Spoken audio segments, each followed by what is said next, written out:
Good afternoon, my Real News Midday TV family. Welcome back to the channel for another news update. And in the news this afternoon, fight over man lands 2 women in court. A fight between 2 women over a man they are both said to be romantically involved with will continue in the courts as efforts at mediation failed when the case was first called up in the St. James Parish Court. Deane Chung is facing a charge of unlawful wounding against Noella Leslie, while Leslie faces a charge of assault occasioning bodily harm against Chung. According to court records, on January 18, Chung, who shares a child with the man in question, allegedly went to Leslie's house, which is next door to her dwelling, and the 2 women had a confrontation which led to a fight. The allegations are that during the brawl, Leslie used a glass bottle to injure Chung, while Chung inflicted a wound to the side of Leslie's head. So where is the gentleman you are fighting over? Presiding Judge Keisha Grant Price asked the women, who admitted he was not present in court on Wednesday. Chung then informed the judge that the man in question is the father of her child and currently lives with her. I heard rumors that she and my baby's father were involved. He admitted it to me and I told him to make a choice, she added.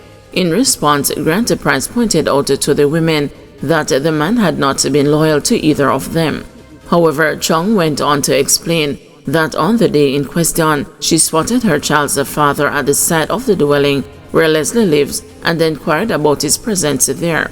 According to her, she then pushed the door open and saw Leslie inside. Before I could say anything at all, Miss Leslie grabbed me and threw me on the bed and used her cell phone to hit me in my face. My baby father then came in and pulled her off. At the point when he pulled her off, she was still holding on to me, Chung told the court. Having listened to both the sides, Grant Price subsequently directed the issue to a mediation session with a mediator in court. However, the process did not yield a successful resolution. A new mentioned date was set for March 14, and the women's bails were extended. Market brawl results in legal battle. 3 vendors who became embroiled in a physical altercation at the Charles Garden Market in Montego Bay, St. James, have found themselves before the court on assault charges. Nikisha Gillis is charged with assault occasioning bodily harm and assault at common law against O'Keefe Frater, while Frater and Vida Clark are charged with assault occasioning bodily harm against Gillis. In relation to the allegations against Gillis, court documents stated that on February 1, Gillis was looking at a cart belonging to Frater in the market. It is claimed that Frater told Gillis, "Nobody look at me cat because I'm not going to trust you anything." In a fit of rage, Gillis then allegedly held a knife at Frater's throat, threatening him, then proceeded to rip off his sweater, damaging it. Additionally, she delivered a slap to his face. Regarding Clark and Frater, it is alleged that Gillis was consuming peanuts in the market when she dropped the bag on the ground. This led to a confrontation in which Gillis was physically assaulted with multiple kicks and slapped with a machete. The matter was reported to the police, and under caution, Gillis denied the allegations, despite the cop noticing visible swelling on Frater's face. The court did not say whether the other 2 defendants made any statements under caution. After the allegations were outlined, Presiding Judge Keisha Grant Price said, "I believe this is a good case for mediation." The judge then stood the matter down to allow the parties to participate in a session with a mediator who was in court. When the case was revisited, it became evident that the issue had not been resolved during mediation, as the parties vividly described their versions of the incident with heightened emotional intensity. It would have been good if these matters could have been resolved at mediation, because you might not go back down to the Charles Garden Market to sell together after I send one of you to prison, the judge told the defendants. Grant Price then set the case for mention on March 13 and extended the defendants' bails. Juror jitters still plague Mario Deane murder trial. Though 1 witness has died and there is a concern that there may not be enough jurors, the Mario Deane murder trial is still expected to get underway on March 3, with evidence presented over 25 days. It will be a judge and a jury trial. Presiding over a case management hearing in the Westmoreland Circuit Court on Friday, Supreme Court Justice Courtney Deane spoke of the impact the passage of time can have on the long overdue trial of 3 cops charged in connection with the 2014 beating death of then a 31-year-old Deane. The loss of time can also cause problems with the availability of witnesses, availability of evidence of documents, and these are important. These are important because everything needs to be available for a full hearing of the evidence and a full determination of the issues, stated Justice Deane.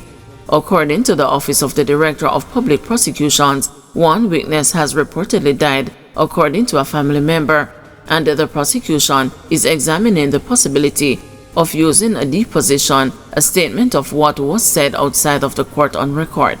The individual was reportedly subjected to a preliminary inquiry before a St. James Parish judge.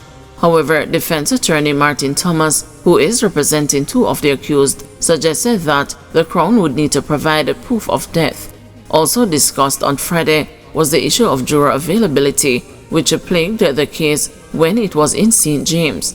The court was told that 104 jurors had turned up for duty on February 17, the first day the case was mentioned after being transferred to Westmoreland.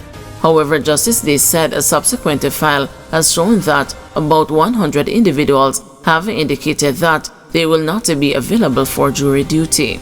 I am not deterred by that, stated Justice Day, who noted that this shows the importance of having sufficient jurors for the trial. He said more jurors are to be summoned in time for the March 3 commencement date. The hope is that enough of them will show up. This will determine whether the March 3 date remains the same. The 3 cops on trial are Corporal Elaine Stewart and the constables Juliana Cleavon and Marlon Grant. They are all charged with manslaughter, perverting the course of justice, and misconduct in a public office. The allegations are that Deane was arrested for possession of a ganja spliff and placed in custody, where he was brutally beaten on August 3, 2014. Deane received severe injuries to his brain, which left him in a coma. He died 3 days later at the Cornwall Regional Hospital in St. James. It is alleged that the 3 cops were on duty at the police station at the time when Deane was beaten. It is further alleged that Corporal Stewart instructed that the cell in which the attack took place to be cleaned before the arrival of investigators from the Independent Commission of Investigations. In May 2014, St. James Parish Judge Sandra Wong Small ruled that the 3 cops should stand the trial. Security was among the housekeeping matters discussed during Friday's court management hearing. The point was made that adequate measures must be in place. However, consideration must be given to the public and human rights groups that may have an interest in the case and wanted to attend the court. The case has been heavily covered by the media over the years, and the Justice Day on Friday suggested that media houses will have to agree on 2 or 3 maid practitioners who will be allowed inside the courtroom and the information shared with other outlets. He also made it clear that there should be no media interviews done by traditional or social media of witnesses and the jurors while the trial is underway. Guys, thank you for watching. See you this evening at 6 p.m. for another news update.